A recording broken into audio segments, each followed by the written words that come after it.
суроо берүү үчүн депутат Момбеков Рыскелди Чындыбекович.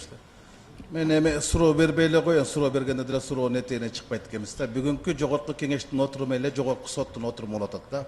Оң жак бетте айыпталуучулар, биякта айыпталуучулар, биякта жабырлануучулар менен күбөлөр отурганда тергөө иликтөө иштерин жүргүзүп атабыз да. Бул туура эмес көрүнүш. Бунун өзү туура.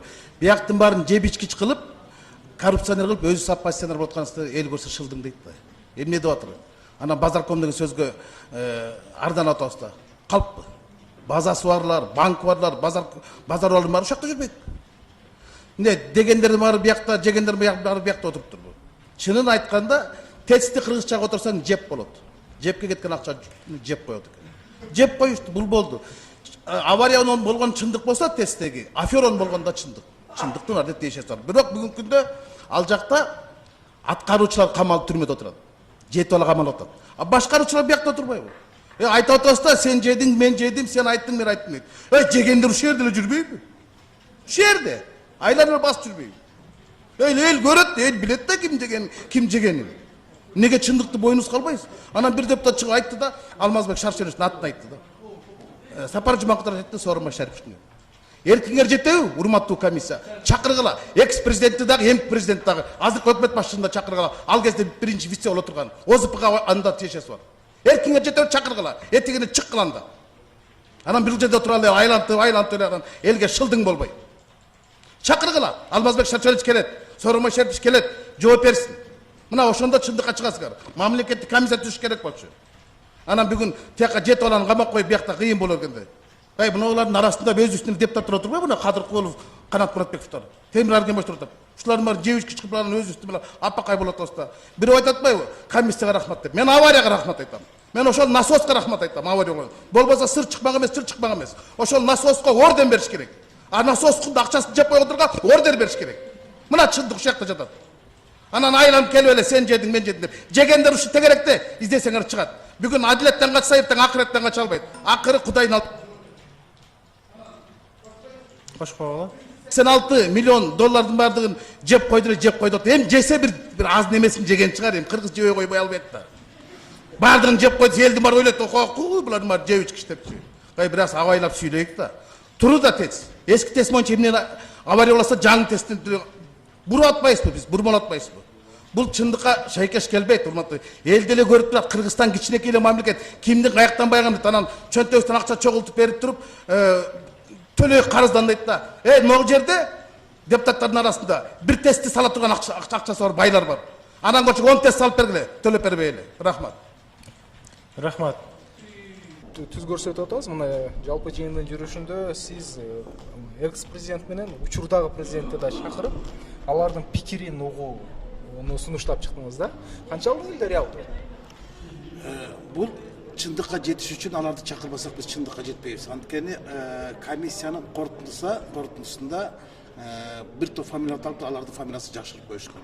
Бул туура эмес болуп калат. Анткени эгер авария тесттин эскисинен чыккан болсо, анда кышка даярдыкты Сооронбай Жээнбековдон көрүшкөн. Ал эми Тибея боюнча келишимде Алмазбек Шаршенович багындырган экен. Анын аттары аталгандан кийин алар келип ушул жерде өздөрүнүн тест боюнча авариядагы андан кийинки чыккан ошо комиссиянын корутуусу өздөрүнүн сөзүн айтпаса, бул жерден баягы айланып эле эч чындыкка чыкпайбыз. Мен ойлойм, бүгүнкү чакыруудан кийин алар бул жакка келбесе дагы массалык маалымат жыйынын өткөрүп, же болбосо өздөрүнүн расмий билдирүүсү керек.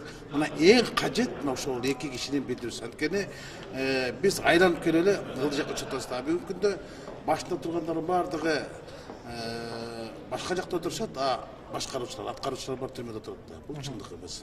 Бул жагынан алганда мурунку премьер Сапар Исаковдун ошо комиссия бир жактуу кетип жатат. Анан жанагы корутундусунда айрым кызмат адамдарынын аттары, ысымдары аталбай атат деген позицияга сиз макулсузбу? Маселен, ошол Жээнбеков боюнча, мурдагы чакырылыштагы депутаттар боюнча бир жактуу өтүп жатканы комиссиянын чечими эмес. Мисалы, бүгүнкү күндөгү депутаттык ошол комиссиянын корутундусундагы суроо талаптардын баардыгы бир жакта өтүп жатат. Анткени бүгүнкү күндө бул жерде ошол экс премьер министрлер отурат. Айым үчүн бүгүнкү күндөгү аткаруу бийлигинин адамдары жок. Эмнеге бүгүнкү вице премьерлер жок? Мисалы Боронов ошол кезде деле МЧСтин башчысы болчу. Ошол чукул кырдаалда эмне аракет көргөн? Ошол кезде кийин вице премьер болгон. Анан жогорку кеңештин жоопкерчилиги каралган жок да. 3 комитет уруксат берген. Анан кийин жалпы жыйында 3 окууда кабыл алынган. Алардын баардыгы эле өзүнүн жактан чындыкты башка жакка бурмалап жатышат да. Карап турсаң, эмне үчүн жана ошол жогорку 3 комитеттин төрагаларынын пикирин уккан жокпуз. Эмне үчүн аларды сурак кылган эмес, эмне үчүн башкаларды чакырып айтышкан эмес. Чыныгы чындыктан булар бурмалап катышып атпайбы? Мына ошол менин кыжырма тийип атат. Ошон үчүн баягы чындыктын түбүнө жетиш үчүн мына ошол эки кишинин ушул болгончо расмий билдирүүсү кажет болот. Эл үчүн да бул керек, тарых үчүн да бул керек. Анан дагы бир нерсени ушу коомчулук белгилеп жатат, журналисттер анын ичинде. Ушул Бишкек жылуулук электр борборунун айланасындагы талкууларда социал-демократиялык фракциянын мүчөлөрү абдан активдүү болуп, мурдагы бийлик, мурдагы өкмөттүн дарегине сын айткандар болууда да. Буга чейин ошол эле Сапар Исаковдун өкмөтүн жана башка мурунку президенттин командасында болуп келаткан да.